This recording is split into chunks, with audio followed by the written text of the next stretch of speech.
Hello friends, आज मैं आप लोग के लिए लिट्टी चोखा की रेसिपी लेकर आई हूँ, जो कि बिहार की बहुत ही फेमस रेसिपी है। और बेसिकली इसे ना आग में पकाए जाते हैं, वो जो कोयले या लकड़ी के जो आग होते हैं ना उसमें पकाए जाते हैं, लेकिन इसे आज मैंने कुकर में पकाया है। और ये कुकर में ही बिल्कुल वैसे ही बनती है जैसे कि आग में बनती है। तो चलिए बनाते हैं इस रेसिपी को। तो उसके लिए सबसे पहले हम चोखा बनाएंगे। तो चोखा बनाने के लिए मैंने एक बड़ी साइज़ का बैगन लिया है। और बैगन ना आप चेक करके ले, जो कि थोड़ा सॉफ्ट हो, मतलब ज़्यादा हार्ड बैगन नहीं ले, नहीं तो उसमें बहुत सारी बीजें निकलती है और जो चोखा है ना अच्छा नहीं बनता है।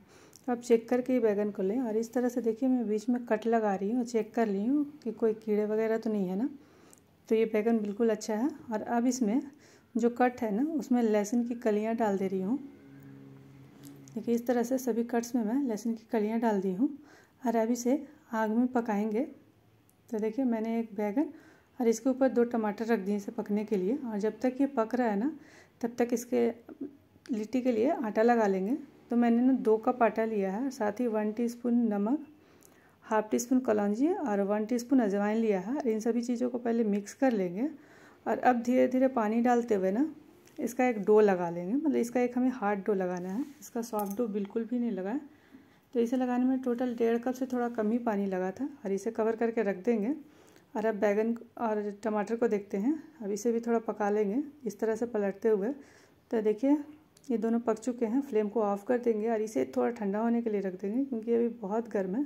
और तब तक ना सत्तू बना लेंगे, सत्तू सान लेंगे। तो उसके लिए मैंने 1 कप और 1/4 कप सत्तू लिया है। साथ ही नमक डालेंगे। तो नमक अपने टेस्ट के अकॉर्डिंग डालें। हाफ टीस्पून कलौंजी, हाफ टीस्पून अजवाइन डालेंगे। साथ साथ लहसुन की कलियाँ को बारीक चॉप कर लिया है। 2 प्याज को भी बारीक चॉप कर लिया है। 2 हरी मिर्च, थोड़ा सा हरा धनिया डाला है।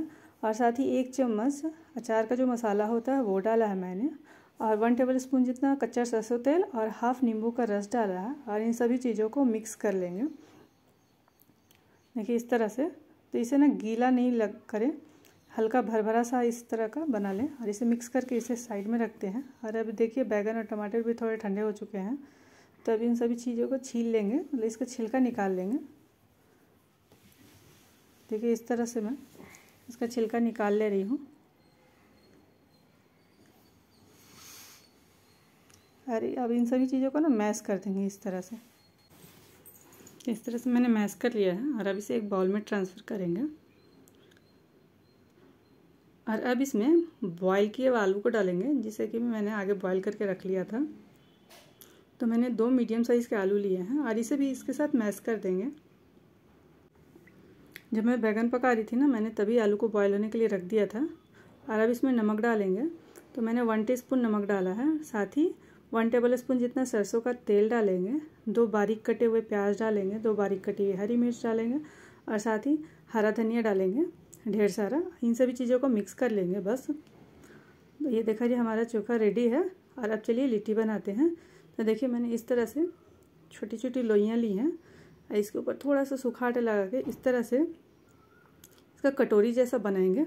और याद रहे ये कटोरी ना बहुत मोटी नहीं बनाए, पतली पतली ही थोड़ी बनाए, मतलब मीडियम साइज़ की, ताकि ये फटे भी नहीं और अच्छे से सिक भी जाए। अगर बहुत मोटी बना देंगे ना तो ये अच्छे से पकेगी नहीं, मतलब बहुत ज़्यादा टाइम ले लेगी पकने में। और अगर अच्छे से नहीं पकेगी ना तो अंदर से कच्ची कच्ची सी रहेगी। तो इस तरह से ना थोड़े पतले पतले ही बनाएं। और इसी तरह से सारे लिट्टी को ना तैयार करके रख लेंगे। देखिए मैंने सारी लिट्टी को तैयार करके रख लिया है। और अब कुकर लिया है, कुकर को थोड़ा सा गर्म करके उसमें थोड़ा सा घी अप्लाई किया है, ताकि ये लिट्टी है ना जो चिपके नहीं। और अब इस तरह से लिट्टी को डाल देंगे।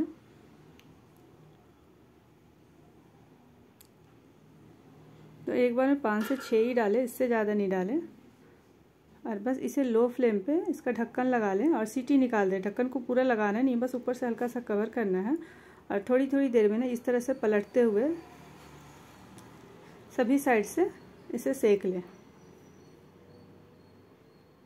तो देखिए मैं इस तरह से सभी लिट्टी को अभी पलट दे रही हूँ। इसी तरह से बीच बीच में पलटते हुए सभी साइड से अच्छे से सेक लेंगे। देखिए हमारी लिट्टी सीख गई है। और अब इसे निकाल के ना इसे इस तरह से जाली पे थोड़ा सा इसे जला लेंगे, क्योंकि ये थोड़ी जली जली सी होती है ना, तो सौंधी सौंधी सी खुशबू अच्छी आती है।